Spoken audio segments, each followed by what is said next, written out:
Eu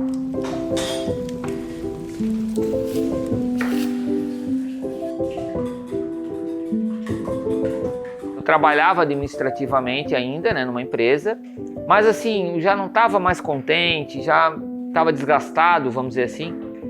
E a questão da gastronomia nesses 2 eventos que eu fiz me fez ver com uma outra perspectiva a questão da alimentação, da gastronomia, que eu remeti desde sempre, lá com a minha avó, com a mãe e tudo. E aí a Aline, nesse segundo evento que eu fiz, a minha esposa, a gente estava namorando na época, e diz ela, né, que naquele dia ela viu o brilho nos olhos de eu estar fazendo comida para alguém e tal. E a partir desse momento, eu comecei a criar a minha história na gastronomia.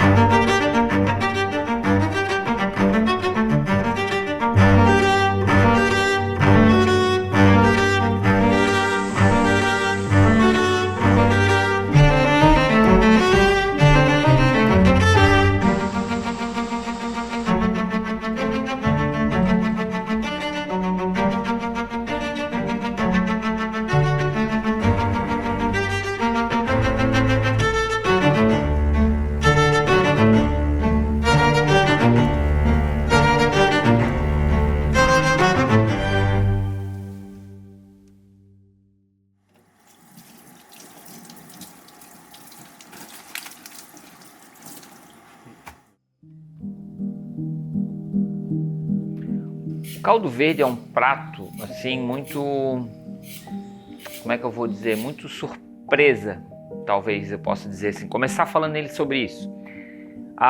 Um cliente, eu queria fazer um evento, mas eu queria uma noite de sopas e caldos. Aí eu sempre fazia pra gente, em casa, o caldo verde. Batata, couve, linguiça, calabresa, paio, linguiça portuguesa, enfim. Ele faz muito parte da minha cozinha, né? Da minha comida, de casa. E aí, a primeira vez que eu fiz num evento foi uma surpresa, porque eu considerava que era um prato simples, né? Mas ele tem uma certa complexidade de produção, enfim. E eu descobri que ele é um prato muito característico português, principalmente por famílias mais simples, mais humildes. Porque o que acontece? A batata vem da terra, então tinha o pessoal que plantava, a própria couve. E a linguiça é um embutido que é uma maneira da conservação da carne.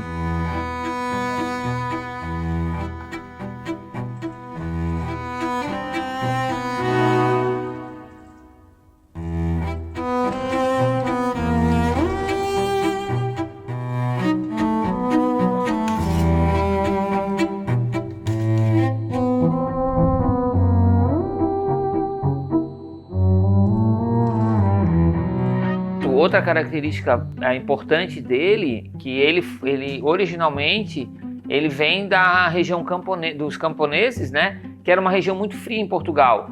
Então a comida ela tinha que ser acolhedora, ela tinha que ser quente, né? Para o pessoal ter aquele conforto nas noites frias. Esse era um prato de baixo custo e muitas vezes o pessoal até plantava a própria batata e a couve. Acho que o pulo do gato, vamos dizer assim, é uma batata bem cozida. Importante, guardar um pouco da água do cozimento, que vai ajudar a dar essa cremosidade e transformá-la num caldo ou num creme. Uma linguiça de boa qualidade, é bastante usado o paio, mas se caso não tenha o paio, pode ser usado uma linguiça de boa qualidade, uma linguiça calabresa, uma linguiça blumenau até, né? Por que não? E a couve. Então ela traz esse sabor terroso, né? Mas com a complexidade da linguiça. Uma coisa importante se lembrar na hora de fazer o caldo é a questão da couve. O ideal é tirar o talo, que é uma parte mais rígida, vai levar mais tempo para cozinhar, e o ponto é diferente do cozimento da folha e do talo. Então é importante tirar o talo. Aí você pode fazer um charutinho da folha da couve e cortar bem fininho. Quanto mais fininho você cortar, mais rápido ela cozinha e mais fácil vai ficar na hora da alimentação, da degustação. Um jeito de fazer o caldo que eu gosto particularmente é fazer o quê? É tostar bem a cebola, trazer o caramelizado da cebola e junto com essa gordura da calabresa, do paio, da linguiça que você vai usar, só depois eu entro com a couve, dou uma murchada com essa couve e por último entra o purê da batata ali com aquela água do cozimento.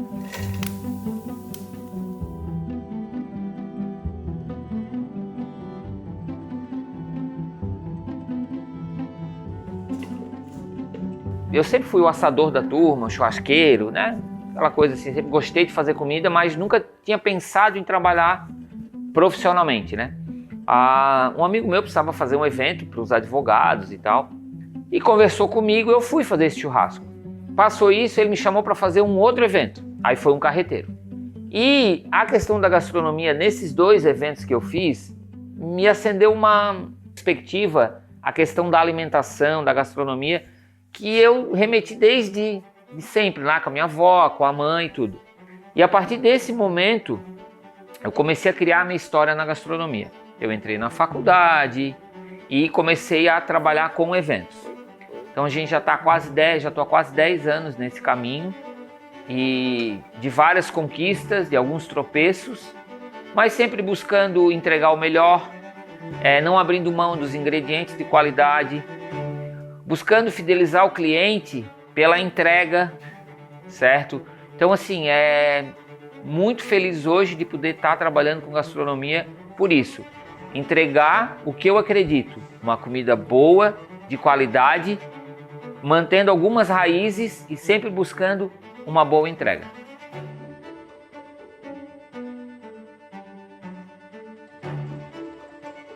Por ele ser originário dos povos camponeses e tal, esse pessoal, por morar numa região fria, eles tinham um fogão a lenha, né?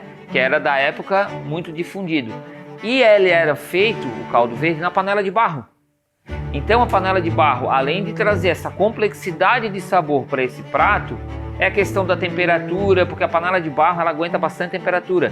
Então se tirava essa panela de barro do fogão e se botava à mesa, para justamente continuar com esse calor, né? Se manter o calor do alimento.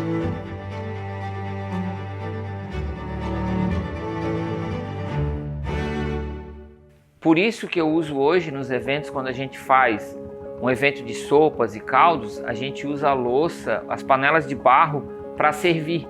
É uma maneira de aguentar o calor dessas sopas, desses caldos, e além de fazer uma decoração bem interessante.